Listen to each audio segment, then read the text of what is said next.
अस्सलाम वालेकुम स्टूडेंट्स, हमने अपना जो प्रीवियस लेक्चर था उसमें स्टडी किया था सेंट्रल नर्वस सिस्टम के दो पार्ट्स हैं।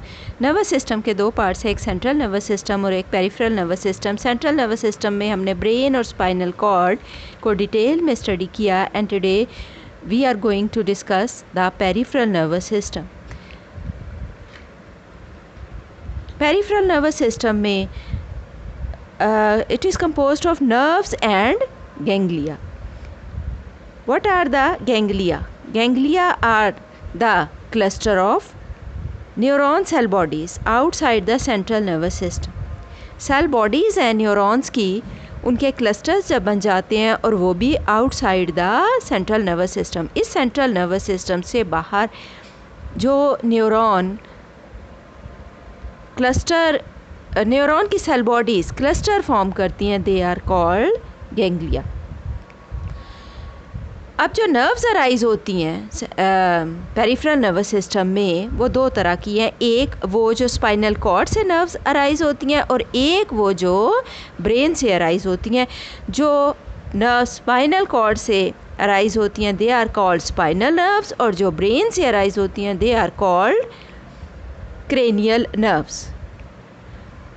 Human have 12 pair of cranial nerves and 31 pair of spinal nerves. Mean 12 pairs arise होते हैं from the brain and 31 pairs arise होते हैं from the spinal cord. अब ये जो cranial nerves हैं, these nerves are sensory, some are motor and some are mixed. लेकिन जो स्पाइनल कॉर्ड जो स्पाइनल नर्व्स हैं और जो स्पाइनल कॉर्ड से अराइज हो रही हैं they are mixed.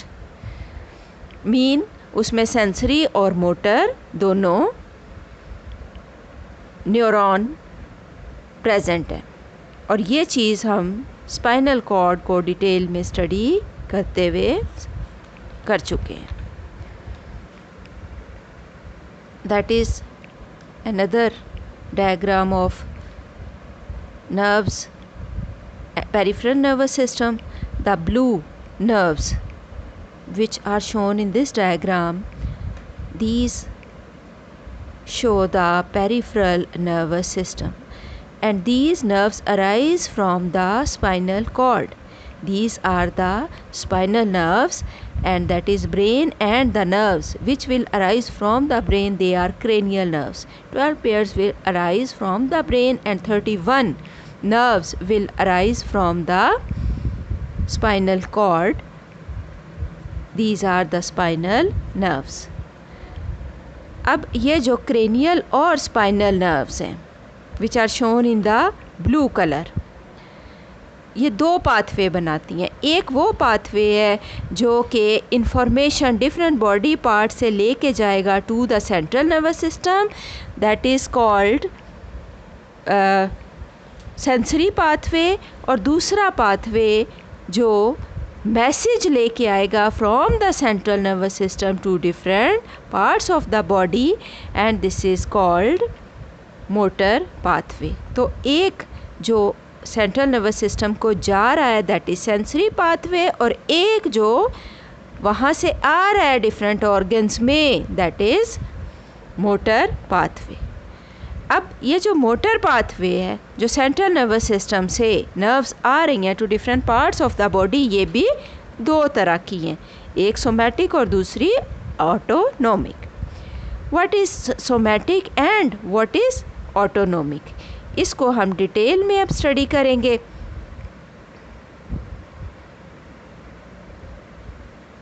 This is peripheral nervous system.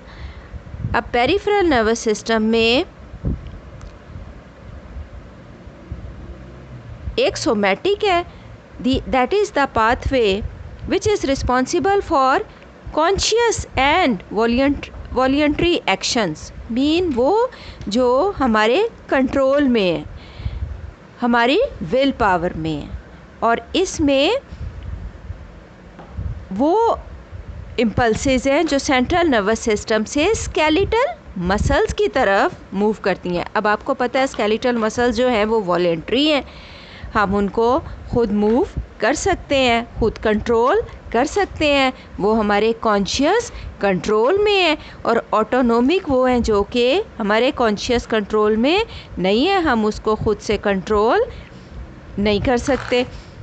तो autonomic nervous system are involuntary, जैसे हार्ट बीट है, जैसे रिस्पायरेशन है, जैसे डाइजेशन है, contraction and relaxation of pupil है, ये सब वॉलेंट्री इनएक्शन नहीं है, हमारे कॉन्शियस कंट्रोल में नहीं है। तो ऑटोनोमिक नर्वस सिस्टम में वो मोटर न्यूरॉन्स हैं जो कि कार्डियक मसल्स को जाएंगी या स्मूथ मसल्स को या ग्लैंड्स को, because they are controlled unconsciously. अब ये जो ऑटोनोमिक नर्वस सिस्टम है, ये दो सिस्टम्स को कंट्रोल कर रहा है, एक इसमें पैरासिम्पैथेटिक है और दूसरा इसमें सिम्पैथेटिक है। सिम्पैथेटिक नर्वस सिस्टम जो है वो प्रिपेयर करता है बॉडी को to deal with emergency situation, और इसको हम फाइट और फ्लाइट रिस्पॉन्स भी कह सकते हैं।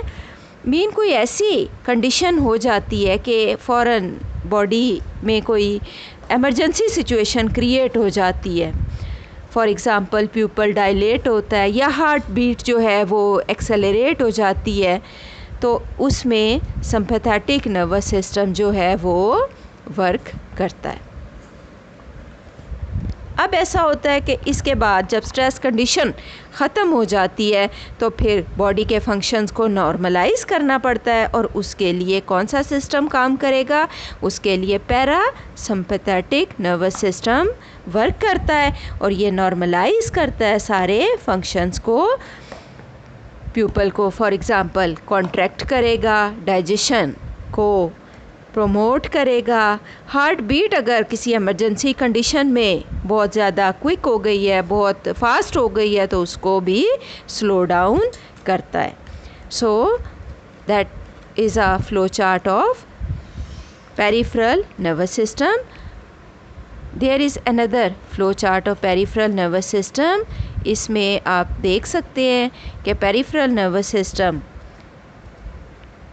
से जो नर्व्स अराइज होती हैं वो दो तरह की हैं। एक हमने ऑलरेडी ये चीज़ अभी डिस्कस की, एक क्रेनियल और दूसरी spinal nerves.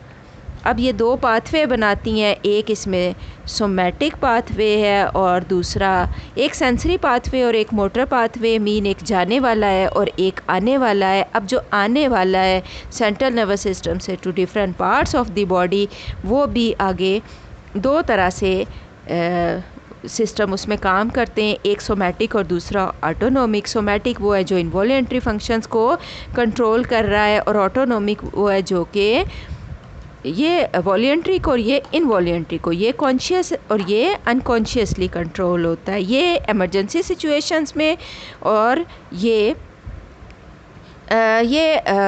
Not emergency situation, ये वॉलेंट्री कंट्रोल होता है। ये मसल्स की जैसे मूवमेंट है और ये कॉन्शियस कंट्रोल में है, और ये इनवॉलेंट्री अनकॉन्शियसली कंट्रोल होता है। ये जो ऑटोनोमिक नर्वस सिस्टम है, ये आगे दो तरह के सिस्टम इसमें काम कर रहे हैं, एक सिम्पैथेटिक और एक पैरासिम्पैथेटिक। ये इमरजेंसी सिचुएशन में फंक्शन करता है, जब कोई फाइट और फ्लाइट कंडीशन भी इसको कहते हैं। जब कोई इमरजेंसी हो जाती है, फॉर एग्जांपल डायलेट करता है प्यूपल को या हार्ट बीट को तेज़ करता है, और जब ये स्ट्रेस कंडीशन ख़त्म हो जाए तो नॉर्मलाइज कर देता है बॉडी के फंक्शंस को। सो that is all about the peripheral nervous system. I think you can understand it. अब हमारा जो सेंट्रल नर्वस सिस्टम और पेरिफेरल नर्वस सिस्टम है वो कंप्लीट हो गए हैं। अब इसके बाद हम नेक्स्ट लेक्चर में रिसेप्टर्स को स्टडी करेंगे डिटेल में। Thank you.